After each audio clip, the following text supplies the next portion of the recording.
Y'all doing Thumbs well? up on that. We're good. So I think last year at this time we did a lot of emphasis on the search for depth, kind of identifying the twos and who are the guys you could count on. Right. It seems like maybe there's a little more uncertainty with the ones, just in terms of alignment. How do you see it coming into training camp? How set do you see that starting group? Well, every season, every coach says this, that there's always competition and every spot is up for competition, and that's always a truth to a certain extent.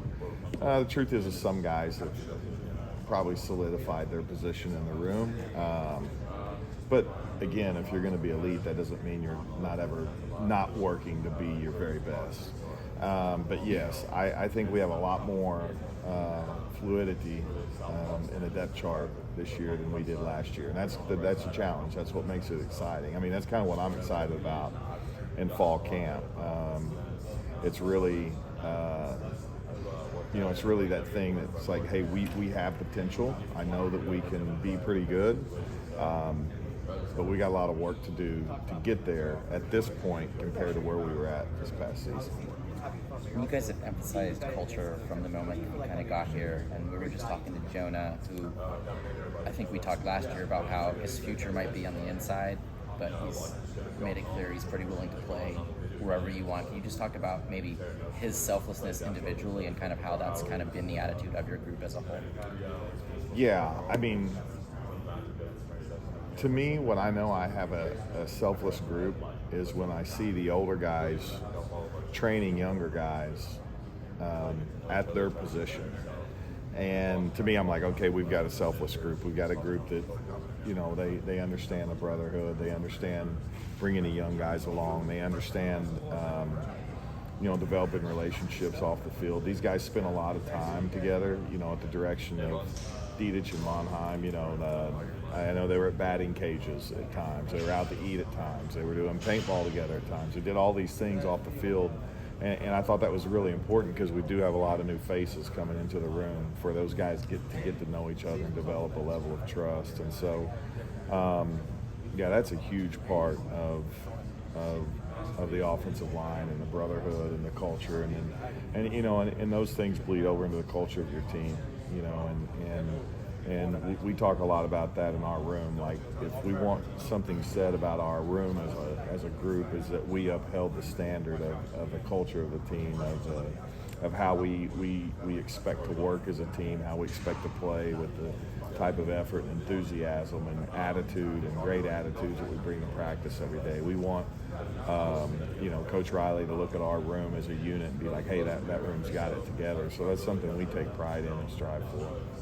You got to replace 3 starters from last year's group. A year ago at this time, it was only 1. What's that challenge like, replacing multiple guys on the line? And Jonah talked about there's a real sense of urgency. Can you just describe that a little bit? Yeah, it probably creates some more coaching. I mean, let's just be honest. I mean, there's more attention to detail at multiple spots that you're trying to juggle. Versus last year, we were really just trying to figure out one spot. We kind of knew what the other 4 spots were going to be. So yeah, it probably leads to, I'll grade more. I'll grade more live periods as we move on, so that those guys understand where they're performing at, where they're not, and giving those guys immediate feedback. But it just creates a little more work. But with that work comes more excitement. For me, I know I'm kind of looking forward to this fall camp because I don't know how it's going to turn out. I don't know really who's going to win that job. I really do think we have a lot. I do think we have more guys below the obvious 4 or 5 that can get themselves in position to play for us this year than we did last year from a talent standpoint. And that to me is an exciting thing. The 3 transfers you brought in, what do they have in common, and what made them attractive to come to USC? Well, obviously, the transfer portal has created, free agency. I mean, you can turn on the film and watch a guy playing at this level versus a high school player that you're projecting you think can do it, but you don't know that for sure. And so those guys bring in a certain level of experience. They've all played. They've all been starters. They've all played pretty dang well. So I think those guys just obviously they bring a certain level of just experience to the room, and and how to do things, and just getting their job done, being a solid, consistent guy every day. Sometimes young players are really talented, but they just can't quite make it to the field because it's just the being able to do it consistently every day. The new academic rigors that go along with college, obviously the schedule, I'm getting tired, I'm having to play against big people every snap. That's part of the process of growing up when you're young, and those guys are obviously past all that, so they can come in and give us what we hope is immediate production. Last thing from me, are you still expecting, we saw Mike take a lot of reps at left tackle in the spring, is that still your expectation for him to be the left tackle? Well, right now we've kind of switched Jonah and Mike. What was it about Emmanuel that you saw on tape that really stood out? Well, just his top end potential as a guy that can really move you off the ball. We always say our job's not to block people, our job's to move people if we're really doing this at elite level.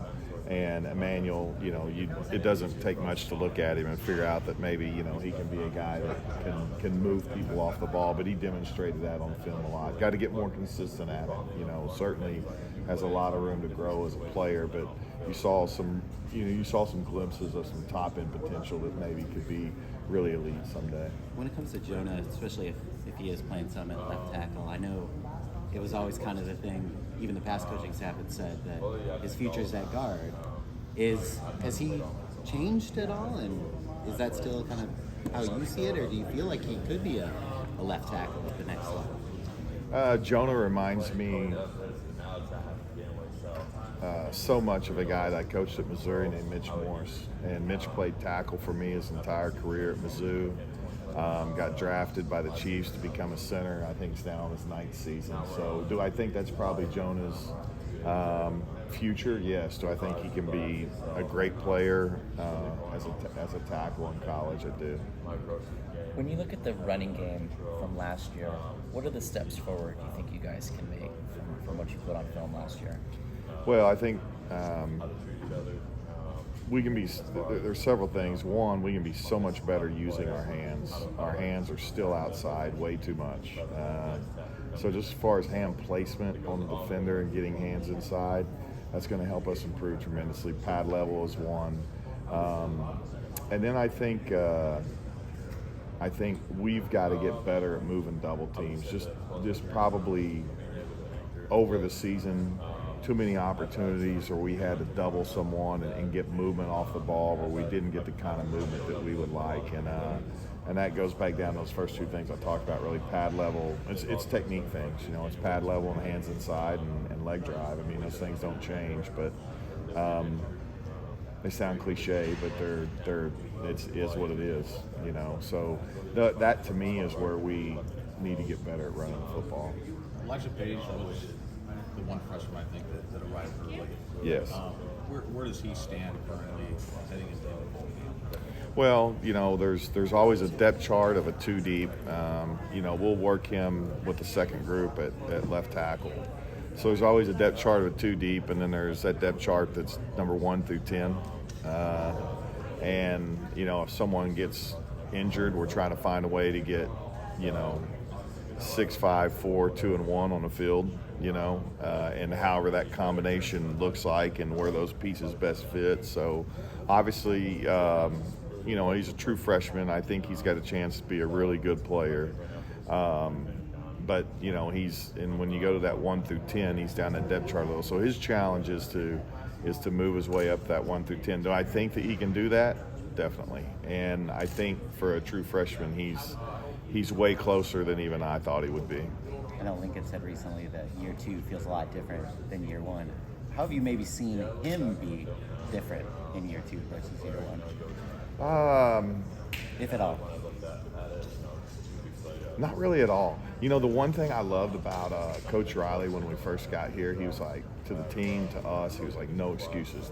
We aren't going to use year 1 as an excuse that, oh, well, we lost this game, or, well, we didn't quite perform up to par. He's like, that ain't going to happen. And then he's attacking year 2, like, hey, this is year 2. We're not waiting for the future. We're not waiting. Well, hey, he's like, hey, what about this team? This team's got a chance to be special. We're going to try to go make this thing special this year. So, to me, competitive spirit and his nature and like that, that drive that he has. Yeah, I haven't noticed any difference. It's not like he's like, oh, hey, we were good in year one. I mean, he's just the same he was, man. He loves to compete. That's one thing that Coach is such a cordial person and very pleasant to be around. But, one thing that probably doesn't let you really see is his true competitive spirit. He's a great competitor. What went into flipping the tackles?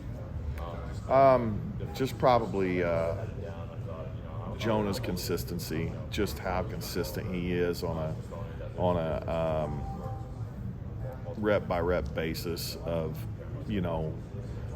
one thing that happens in the O-line, you don't ever want to lose fast. If you lose slow, your quarterback still has a chance. Obviously, our quarterback's pretty mobile. And then kind of having that guy on the left side with that consistency, the things that happen on the right side, your eyes see it a little more out of your peripheral vision it does from the left. And that's probably the thought behind it. And then with the guard, so Emmanuel had more experience at right guard last year. And Jarrett was left tackle at Washington State the year before, but a guard the year before that on the left side. Has there been any thought to switch Jarrett to that left guard spot and have Emmanuel at the right guard spot, or maybe that's I think from that standpoint, we're going to end up working it all. Okay. Yeah. I mean, we're one thing that we're going to do a little more of in this camp is move guys from right to left, left to right to see where. Again, we're trying to figure out what our best combination is, where guys are best suited at, and it's like when I was playing, sometimes where I ended up at wasn't so much about me as it was maybe about the other couple of guys that were competing for those other spots. And if one guy kind of won that spot, it might move one of your other good players to a different spot, and so I think those combinations, they're places to start. We'll see where we finish. Where can this offensive line in 2023 be stronger than it was last year? Well, I think we're going to be bigger, especially on the interior. You really kind of had two center-sized guys playing at center and guard. They both had great seasons with Nealon and Dedich. If we have a chance to be beefier and bigger, so I do think we have a chance to move double teams more, and that's something that we feel like we've got to. If as we do get bigger, we need to make sure there's production with that size. I saw you tweet about the offensive line fellowship. You had a picture of all those guys. I don't know what pool that was, your house, coach's house, whatever. But what does it mean to be part of the offensive line fellowship in your eyes? What do you got to do to be a part of that brotherhood? Well,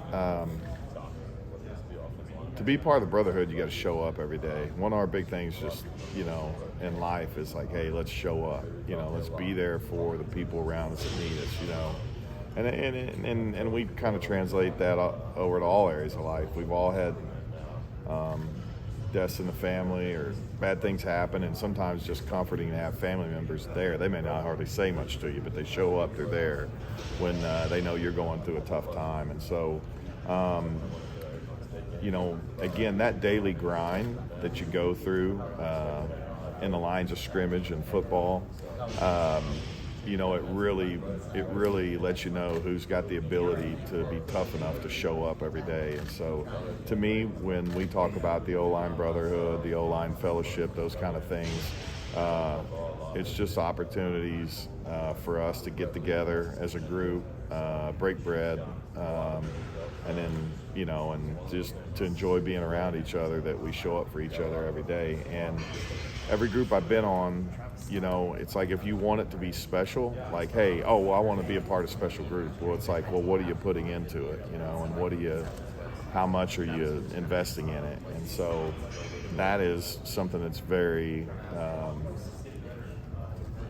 that's something that we talk about and we focus on every single day, is what we're investing in and how we're showing up for each other.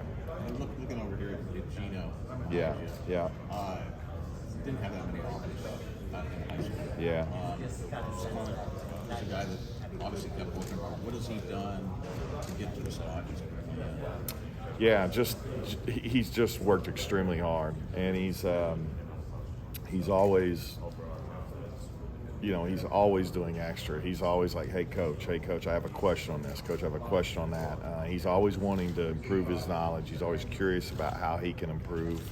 And then he goes out, on his own, like a lot of guys do in the summertime, and works really hard at doing that. So I think he's got a real shot to be a really strong contributor for us this year and play a lot of ball. And, we're going to ask him to expand his role a little too and get snaps at center too and be a viable piece if that did happen in that spot. So he's very intelligent. He's worked really hard, and I'm really proud of him. He's done a great job. Last thing for me, Yep. I know I keep saying that, but stuff keeps popping in. Are you concerned at all about the tackle depth? I mean, Mason comes to mind, and then after that, maybe you have some guards who can push out, but in terms of guys who will be coming off the bench, it's a little thin. Just thoughts on the overall tackle? No, I'm really not. I know we have some young guys that maybe we have to develop depth-wise down beyond those obvious top three guys. And then you also have Tarquin that started for the last 2 years on the edge you also have Kingston, who started for the last 2 years on the edge at Washington State, who's going to play guard for us. But I think we're going to have plenty of options there if we have injury. But hopefully we don't have to go there. Thanks, Coach. Thank you.